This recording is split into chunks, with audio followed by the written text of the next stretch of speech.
Sebuah mobil yang dikendarai oleh seorang remaja berusia 13 tahun menabrak beberapa kendaraan bermotor di Banguntapan, Bantul, Yogyakarta. Dalam olah TKP yang digelar oleh Satlantas Polres Bantul, pengendara diduga kurang konsentrasi dan tidak bisa kuasai mobil. Peristiwa naas ini terjadi saat remaja berusia 13 tahun ini berkendara bersama ayahnya yang tertidur di kursi penumpang. Pengemudi KIA tersebut dari arah utara dengan kecepatan tinggi. Selanjutnya sesampainya di perempatan Bloko, hilang konsentrasi sehingga mengakibatkan atau menabrak kendaraan yang sedang mengantri di perempatan yang pada saat itu lampu sedang menyala merah. Akibat insiden ini, 8 kendaraan sepeda motor dan seorang pengendara motor meninggal dunia, sedangkan 2 korban lainnya mengalami luka. Karena pengemudi masih di bawah umur, proses penyelidikan melibatkan beberapa instansi terkait. Dari Bantul, Yogyakarta, Trisna Purwoko, iNews melaporkan. Pemirsa, BMKG meminta masyarakat Jakarta waspada ancaman banjir. Hujan yang turun beberapa hari ini di ibu kota memunculkan kekhawatiran banjir di tengah penyebaran virus corona yang belum juga berakhir. Kekhawatiran dirasakan masyarakat Kampung Pulo yang biasa menjadi langganan banjir karena berada persis di bantaran Kali Ciliwung. Di waktu sebelumnya, jika banjir datang, mereka biasa diungsikan ke tenda darurat karena nyaris rumah mereka tak bisa ditempati selama banjir datang.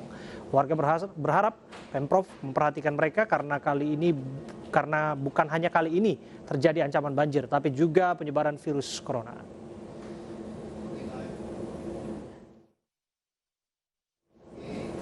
Lalu seperti apa antisipasi banjir di Kampung Pulo? Sudah ada rekan kami Mahathir Muhammad.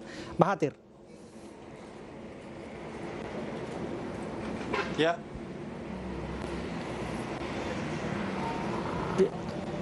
Abe, untuk berbicara mengenai antisipasi apa yang dilakukan oleh warga di Kampung Pulo, Jakarta, apabila memang dalam 2 hari ini sesuai prediksi BMKG di tanggal 28 dan 29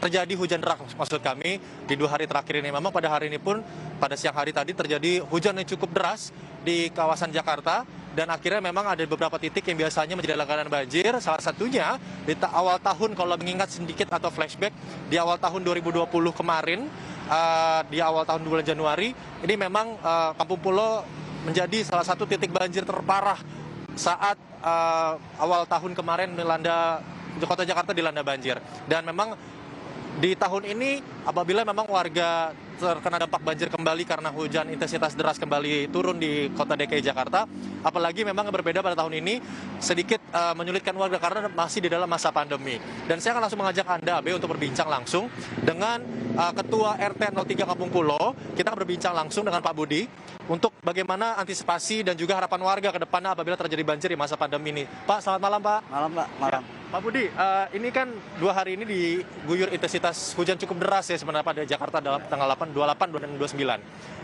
Di Kampung Pulo sendiri, Pak, situasinya seperti apa, Pak? Khususnya di Kali Ciliwung juga nih.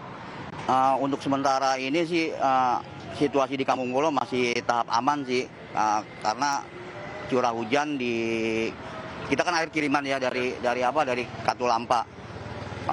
Jadi paling kita sementara ini hujan-hujan lokal aja masih tahap aman sih. Kita pemberitahuan sih dari BMKG atau dari speaker dari BMKG udah ada penjelasan atau keterangan melalui dari speaker itu ketinggian siaga, sementara siaga 4 aja sih. Oke. Dan untuk harapan warga nih, Pak, harapan warga sendiri kalau kita berbicara pahit-pahitnya, Pak, ya, terjadi banjir atau hujan deras kembali nih atau kiriman air dari Katulampa ke Ciliwung cukup tinggi. Harapan dari warga apalagi di masa pandemi ini untuk pengungsian dan juga antisipasi banjir seperti apa sih, Pak, dari Bapak sendiri khususnya dari warga juga? Ya itulah yang kami harapkan, ya itu Mas, pengalaman yang kemarin 2020 itu awal tahun baru itu antisipasi dari pihak pemerintah sendiri kemarin itu kurang efektif sih ya. Dari tim SAR-nya waktu kemarin ya kami terjun langsung dari bersama warga untuk antisipasi warga, maksudnya mengevakuasi warga dari rumah. Kemarin tuh kita sempat keteter karena dari pihak pemerintah sendiri waktu itu kemarin itu sempat lambat ya. Nah, harapan kami ini untuk mudah-mudahan sih tidak terjadi banjir ya. Umpama kejadian banjir lagi, ya kami sih harapan kepada pemerintah untuk artinya evakuasi warga lebih tanggap lah, satu itu. Kedua, dalam keadaan pandemi ini tempat-tempat posko banjir itu diperbanyak. Karena kemarin cuma hanya beberapa titik aja posko banjir. Yang setahu kami itu cuma ada 3 titik. Kalau bisa diperbanyak. Terima kasih Pak Budi atas waktunya. Semoga memang tahun ini tidak terjadi banjir. Sehat selalu ya. Untuk sementara itu kembali ke AB. Terima kasih Mahathir Muhammad, laporan Anda langsung dari Kampung Pulau, Jakarta. Pemirsa, polisi menggerebek rumah jagal kucing dan menetapkan pemilik rumah sebagai tersangka. Kami kembali saat lagi.